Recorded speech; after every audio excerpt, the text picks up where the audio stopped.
Mae 3 chyfle cyffroes iawn trwy brosiect Kickstart yn Rhondda Cynon Taf ar hyn o bryd. 3 chyfle i bobl ifanc rhwng 16 a 24 mlwydd oed.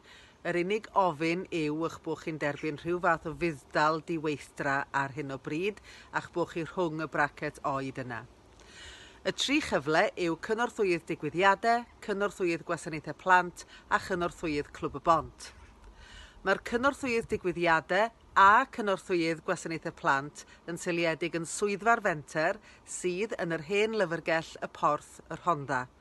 Ac mae'r cyfle cynorthwyydd Clwb y Bont yn cael ei rannu rhwng y lleoliad Clwb y Bont ym Mhontypridd a swyddfa'r fenter yn y Porth Rhondda. Bydd y dyddiad cau ar gyfer y 3 chyfle ar y 10 o Orffennaf. A'r cyfan sydd rhaid i chi wneud ydy sgwennu ffurflen gais. Nawr, mwyn cael ffurflen gais, mae rhaid chi gysylltu gyda fi trwy e-bost, sef einir@menteriaeth.cymru. Gallwch chi ofyn unrhyw gwestiwn i fi, fe yra'r ffurflen gais, ewch amdani. Does gyda chi ddim byd i'w golli a phopeth i'w ennill.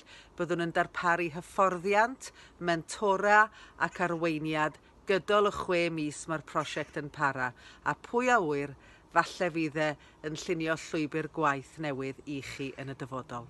Pob hwyl i chi.